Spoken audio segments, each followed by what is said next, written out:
ഞാൻ ഭാവി വർഷം തോറും ഓണത്തിന് നമ്മുടെ പ്രജകളെ കാണാനായിട്ട് ഇതെന്റെ അസിസ്റ്റന്റ്.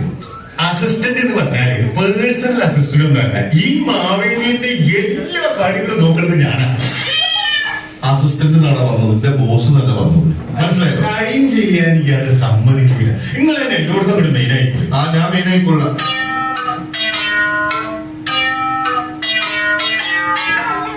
എടാ അസിസ്റ്റന്റ്, എന്തേ നമ്മളൊരു നാടകക്കാരോ പാലക്കാരോ ഒക്കെ കാണുന്നിട്ടോ? എന്താണ് അങ്ങനെ? ഇത് ഈ പറഞ്ഞില്ലേ മറ്റെന്തോ ഒരു വാട്സപ്പ് കൂട്ടായ്മയിലെ വലിയ സംഭവമാണ്, ഓണാഘോഷമാണ് ഒക്കെ പറഞ്ഞിട്ട് ഇത് കൂട്ടിക്കൊണ്ടുവന്ന് കോഴിക്കോടൊക്കെ വരിക നമുക്കൊരു ഒരു സന്തോഷല്ലേ? എന്തൊക്കെയാണ് വഴി? അല്ല, സ്ഥലം ഇതൊക്കെ തന്നെയാണ്, നമുക്ക് തെറ്റിയിട്ടൊന്നുമില്ല.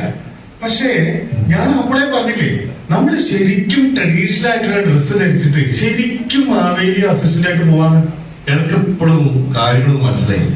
പ്രജകളുടെ മനസ്സിലാണോ നമ്മളെ പറ്റിയുള്ള സങ്കല്പം? ഞാൻ ഈ മോഡേൺ ആണെന്ന് വിചാരിച്ചത്.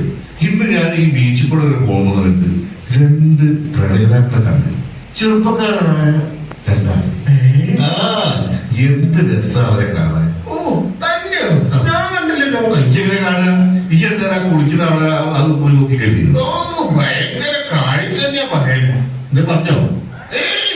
എടോ സഹായി, ഇനി അസിസ്റ്റന്റ് വിളിച്ചാൽ മതി. സഹായി എന്നൊക്കെ കേൾക്കുമ്പോൾ എനിക്ക് എന്തോ ഒരു അടിമേനെ വിളിക്കുന്ന പോലെയാ തോന്നുന്നത്. സംഭവം തന്നെയാണ്. നിങ്ങളെന്താ പറയണ്ട? അതൊന്നും പറയില്ല. അല്ല, എനിക്ക് കേരളത്തിൽ എത്തിയപ്പോഴേ ഇടയ്ക്ക് തനി മലയാളിയുടെ സ്വഭാവമായിരുന്നു സംശയം. ഇതാണ് ഞാൻ പറഞ്ഞ ആ യുവ മിത്രങ്ങൾ. ഇന്നലെയും മഴ പെയ്തിരുന്നു, ഇന്നലെയും ഉദയാസ്തമയവും ഉണ്ടായിരുന്നു. പക്ഷേ അവയൊന്നും എന്റേതായിരുന്നില്ല.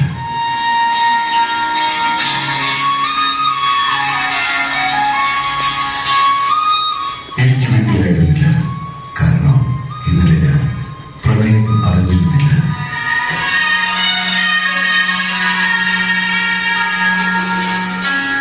എന്നെപ്പോഴും എന്നിലുള്ള പ്രണയത്തിലൂടെ ഞാൻ അറിയുന്നു. മഴയ്ക്ക് അവളുടെ ബന്ധമാണ്, സൂര്യദൃഷ്ടികൾ അവളുടെ സ്പർശനമാണ്.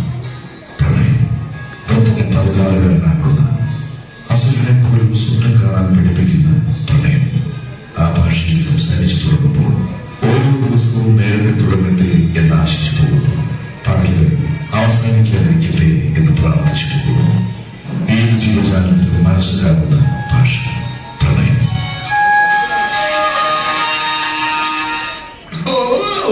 വെറുതെ അല്ല എപ്പോഴും ഇങ്ങനെ ഉറക്കം തൂങ്ങിയായിട്ട് കൂർക്കം വെച്ചുകൊണ്ട് നടക്കണത്. മാവേലി പോയി ഇല്ല, എന്നോടുള്ള ഡയലോഗ് അല്ലേ നോക്കി. നീ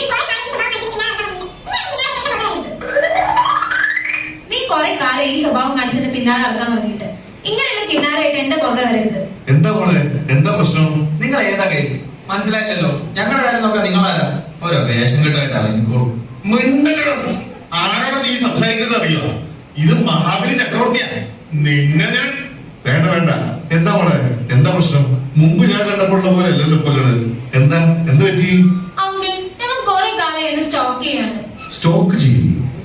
എന്താണത്? എനിക്കറിഞ്ഞൂടാ, ഓളോട് ചോദിച്ചോക്കെ. എന്താ മോളെ സ്റ്റോക്കിങ്? അത് ഞാൻ ഇവിടെ സോഷ്യൽ മീഡിയയിൽ ബ്ലോക്ക് ചെയ്തിരുന്നു. അപ്പൊ വേറൊരു ഫേക്ക് ഐഡി ഉണ്ടാക്കി എന്നെ ഫോളോ ചെയ്യുക, ഞാൻ ചെയ്യുന്ന കാര്യങ്ങൾ എപ്പോഴും ഒബ്സർവ് ചെയ്തോണ്ടിരിക്കുക, അതാണ് സ്റ്റോക്കിങ്. എനിക്ക് തോന്നി. എനിക്ക് തോന്നുന്നു. എന്ത് തോന്നിയത്? മിണ്ടാണോ ഉള്ളതാണല്ലോ. നീ എന്തിനാ ഈ കൊച്ചിന് വെറുതെ ഉപദ്രവിക്കുന്നത്? ബ്രോ, ഞാൻ ഇവിടെ സ്റ്റോക്ക് ചെയ്തിട്ടൊന്നുമില്ല. ബ്രോയോ? സാറിന് വിളിയണോ? സർ ഞാൻ ഇവിടെ സ്റ്റോക്ക് ചെയ്യുന്നില്ല. ഞാൻ സ്റ്റോക്ക് ചെയ്തിട്ടുമില്ല. ഞങ്ങൾ ലവേഴ്സാണ്, ഞങ്ങൾ ശരിക്കും ലവേഴ്സാണ്. ഒന്ന് വിശ്വസിക്കും സർ, ഇവിടെ എന്തോ പറയാണ്. അല്ലെങ്കിലോ വെറുതെ പറയാണ്. ഞങ്ങൾ സിറ്റുവേഷൻഷിപ്പ് എന്ന് പറഞ്ഞിട്ടാണ് തുടങ്ങിയതെന്ന്. പിന്നെ നോണ പറയാണ്. അവള് വെറുതെ പറയാണ് സർ. ഞങ്ങൾ സിറ്റുവേഷൻഷിപ്പിലൊന്നും അല്ല, ഞങ്ങൾ ലവേഴ്സ് ആണെന്ന് പറഞ്ഞിട്ട് തന്നെയാ തുടങ്ങിയത്. ഞങ്ങൾ ലവ് റിലേഷൻഷിപ്പിലാണ് സർ. പോടോ, അത് സിറ്റുവേഷൻഷിപ്പ് തന്നെയാണ്. എപ്പോഴാണ് ഞാൻ നിന്റെ അടുത്ത് ലവ് ആണെന്ന് പറഞ്ഞത്? നിർത്ത്. എനിക്കൊന്നും മനസ്സിലാവില്ല. മോളെ ഒന്ന് ക്ലിയർ ആയിട്ട് പറയും. അങ്കിളെ, നിങ്ങൾ സിറ്റുവേഷൻഷിപ്പിൽ തന്നെയായിരുന്നു. അതായത് ഫ്രണ്ട്സ് പോലെ തന്നെ. ലവ് ഉണ്ടാവാം, പക്ഷെ വേറെ കമ്മിറ്റ്മെന്റ്സ് ഒന്നുമില്ല. അസിസ്റ്റന്റ് എന്തേ നിങ്ങൾക്ക് ഇഷ്ടപ്പെട്ടു വെച്ച് ഈ ന്യൂജൻസിന്റെ വാക്കുകളൊക്കെ ഒന്ന് എഴുതിയെടുക്കും. കടലാസുണ്ടായില്ല. കടലാസ് ഇപ്പൊ ഈ ഓണായിട്ട് ഇപ്പൊ കടലാസും കാര്യമായിട്ടുള്ളതാണ്. ഇയാളെ കൊണ്ട് എന്തൊക്കെയാ പുതിയ വാക്കുകൾ പറയും? മനുഷ്യനെ മെനക്കെടുത്താനായിട്ട്. സ്റ്റോക്കിംഗ്. സ്റ്റോക്കിങ്. പിന്നെ പിന്നെ സിറ്റുവേഷൻഷിപ്പ്. സിറ്റുവേഷൻഷിപ്പ് തെറ്റാണ് എഴുതി കിട്ടോ. എന്റെ ലവ് റിലേഷൻഷിപ്പ് അത് കൂടെ എഴുതിക്കോ. ജാഗ്രത കൊടും. നീ ഒന്നും എന്നെ പഠിപ്പിക്കണ്ട. മാവേലി കൂടെ ഉണ്ടായി പോയി. അല്ലെങ്കിൽ നിന്നെ ഞാൻ ഒരു സ്റ്റോക്കിങ് ഞാൻ എഴുതിക്കോളാം. എന്താണോ അസിസ്റ്റന്റ് സഭ്യമായിട്ട് സംസാരിക്കും. ഇവനോടോ നാട് ഭരിച്ചൊരു ചക്രവർത്തിയുടെ കൂടെ ഞാൻ വന്നത്. സാറിന് അറിയോ ഇവളെന്നെ ബ്രെഡ് ക്രബിംഗ് നടത്തി. സാർ ഒന്ന് ചോദിച്ചു നോക്ക്. ആ ഇല്ല അങ്കിളെ, ഞാനിവിടെ ബ്രെഡ് ക്രംബിംഗ് ചെയ്തിട്ടില്ല. എനിക്കങ്ങനെ ചെയ്യേണ്ട ആവശ്യമില്ല. എന്താണോ അത് ഇതൊന്ന് ചോദിച്ചു നോക്ക്. എങ്ങനെയാണ് ഇവിടെ പ്രശ്നം നീ എന്നെ സോൾവ് ചെയ്യാൻ? എടാ അസിസ്റ്റന്റ് കൊട്ടാ ആൾക്കറിയോ? എന്താണോ നീ പറയുന്നത്? നീ ബ്രെഡ് കമ്പിങ് ചെയ്തെന്നോ? എന്താണോ ഈ ബ്രെഡ് കമ്പിങ്? അവളെന്നെ ലവ് ചെയ്തിട്ട് എന്റെ ഹൃദയം പറിച്ചെടുത്തിട്ട് അവളെന്നെ തേച്ചിട്ട് പോയി സാറേ. തേച്ചിട്ട് പോയി അതാണോ? ഓ വല്ലാത്തൊരു ഭാഷ. എടാ അതും കൂടി എഴുതോ അസിസ്റ്റന്റ്. ഓ. എന്താ കുട്ടിയെ നീ അവനെ അങ്ങനെ ചെയ്യുന്നത്? ഞാനങ്ങനെ ചെയ്തിട്ടില്ല അങ്കിൾ. ഞാൻ ബ്രെഡ് ക്രംബിംഗ് ചെയ്തിട്ടില്ല. ഇല്ല സാർ, ഇവിടെ കളവ് പറയാ. ഒന്നാമത് ഞാനവിടെ ബെഞ്ചിനെ നിർത്തിയിരിക്കുകയായിരുന്നു. നിർത്ത് തല മേടിക്കുന്നത്. നീ പറഞ്ഞോണ്ട് എന്താണ് ബെഞ്ചിങ്? അങ്കിളെ ഞാനിവിടെ ക്യൂല് നിർത്തിയിരിക്കുകയായിരുന്നു. വേണമെങ്കിൽ എടുക്കാം, അല്ലെങ്കിൽ ഒഴിവാക്കാം. ഓൾറെഡി ഒരു ലവർ ഉള്ളതുകൊണ്ട് ഒരു സേഫ്റ്റിക്ക് വെച്ചതായിരുന്നു. അപ്പൊ എന്തായാലും ഒരാൾ എപ്പോഴും വേണമല്ലേ? ഒന്ന് സ്റ്റാൻഡ് ബൈ, അതാണ് ബെഞ്ചിങ്. നിനക്ക് മനസ്സിലായില്ലേ? കണ്ടോ സാറേ അവളുടെ സ്വഭാവം? ആത്മാർത്ഥമായിട്ട് സ്നേഹിച്ച ഞാൻ ബെഞ്ചിങ്ങിൽ കൊള്ളാം. അതല്ല അങ്കിളെ, ഇവന് കുഷനിങ് ഉണ്ട്. വേണ്ടാത്ത പറയരുത്. ആരാ എന്റെ കുഷനിങ്? നിനക്ക് നെഞ്ചി കൈവച്ച് പറയാമോ ഞാൻ നിന്നെ കുഷനിങ് ചെയ്തിട്ടുണ്ടെന്ന്? മാവേലിയാണെന്ന് കരുതി വായി തോന്നൊക്കെ വിളിച്ച് പറയുന്നില്ല. ഞാൻ ഏതോനോട് അന്വേഷിച്ചപ്പോ അവള് പറഞ്ഞല്ലോ നീ കുഷനിങ് ചെയ്യുന്നുണ്ടെന്ന്. അസിസ്റ്റന്റ് ഓ എഴുതിക്കോ അടുത്ത വാക്ക്. ഓ കുഷ്യനിങ്. ഞാനെന്താണാവോ? ചോദിച്ച് മനസ്സിലാക്കണം. ഒരാളുള്ള പങ്കിലെ ഇവൻ വേറൊരാളുമായിട്ട് റിലേഷൻഷിപ്പിലാവുക. എന്നിട്ട് ഇവൻ ഇന്ന് ഓർബിറ്റിംഗ് ചെയ്യുന്നുണ്ട് അങ്കിളെ. ഇല്ല സാറേ, ഓർബിറ്റിങ് എന്തൊക്കെയാ ഇവള് പറയുന്നത്? ഞാൻ ഇവിടെ ഓർബിറ്റിംഗ് ഒന്നും ചെയ്തിട്ടില്ല സാറേ. തമ്പുരാൻ ഒന്ന് പറഞ്ഞു കൊടുക്കൂ, എന്താണ് ഈ വൊമിറ്റിംഗ്? വോമിറ്റിംഗ് അല്ല, ഓർബിറ്റിംഗ് ആണ്. ഓർബിറ്റിംഗ് എന്ന് പറഞ്ഞാല് ഇവൻ സോഷ്യൽ മീഡിയയിൽ എന്നെ പറ്റി അന്വേഷിച്ച് നടക്കുക, എന്റെ ഫ്രണ്ട് സർക്കിളിലൊക്കെ എന്റെ കാര്യങ്ങൾ നോക്കി ചുറ്റിപ്പറ്റി നടക്കുക. ഓർബിറ്റിംഗ് ചെയ്യുന്നു? ഞാൻ ഓർബിറ്റിംഗ് ചെയ്യുന്നു? സാറിനറിയോ, ആത്മാർത്ഥ സ്നേഹമായിരുന്നു എനിക്ക് ഇവളോട്. ഇവളെന്നെ ഗോസ്റ്റിംഗ് ചെയ്തിട്ട് ഇപ്പൊ സോമിങ് ചെയ്തിട്ടില്ല. അത് കണ്ടിട്ടുണ്ട്. എന്റെ അമ്മോ, പുതിയ വാക്ക് വിട്ടു. ഇവരുടേതായിട്ട് വല്ല ഡിക്ഷണറി വാങ്ങാൻ കിട്ടുമെങ്കിൽ അത് വായിച്ച് പഠിക്കുന്നു നല്ലത്. നീ എന്തിനാ നുണ പറയുന്നേ? ഞാൻ നിന്നെ ഗോസ്റ്റിംഗ് ചെയ്തെന്നോ? വെറുതെ ഇല്ലാത്തത് പറയരുത്. ഞാൻ നിന്നെ ഗോസ്റ്റിംഗ് സോമിങ് നടത്തിയില്ലേ? തെളിവ് തരാടി ഞാൻ. പെരുങ്കള്ളി.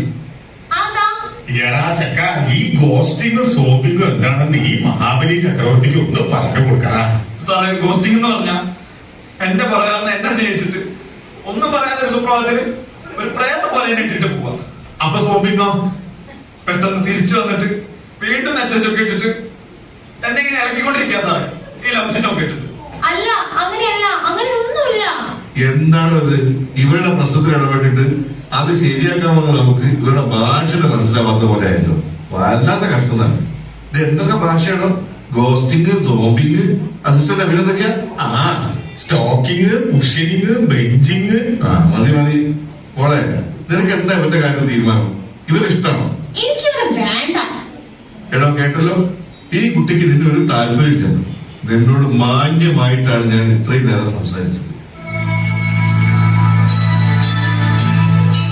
ഈ നാട് വാഴ ചക്രവർത്തിയാണ്. മര്യാദയ്ക്ക് നടന്നാൽ നിനക്ക് കൊള്ളാം, അല്ലെങ്കിൽ അടിച്ചു തന്നെ മുട്ടുകാരെ ഓടിക്കുന്നു. മോളെ ഇവിടെ വാ. മര്യാദയ്ക്ക് പഠിച്ച് ഒരു ജോലി സമ്പാദിച്ചിട്ട് ഒരു ചെയർ സംഘടിപ്പിക്കും. അല്ലാണ്ട് ഇവന്മാരെ പുറകെ നടന്നിട്ട് ബെഞ്ചിങ്ങും കുഷനിങ്ങുമായിട്ട് ജീവിതം ഉണ്ടാക്കണ്ട. ശരി, ബൈ, ടാറ്റാ. എടാ ചെക്ക, ഓടാ, പോയിട്ട് എന്തെങ്കിലും പണിയെടുത്ത് ജീവിക്കടാ വൃത്തിയിട്ടേ. ഇതൊക്കെ ഒരു ക്രിഞ്ചാണ് കേട്ടോ സാറേ. എടാ എന്റെ കൈ കൊണ്ട് വായിച്ചിട്ടേ പോവുള്ളൂ. ഓടാ. എടാ അസിസ്റ്റന്റ്, അടുത്ത ഓണത്തിൽ നമ്മൾ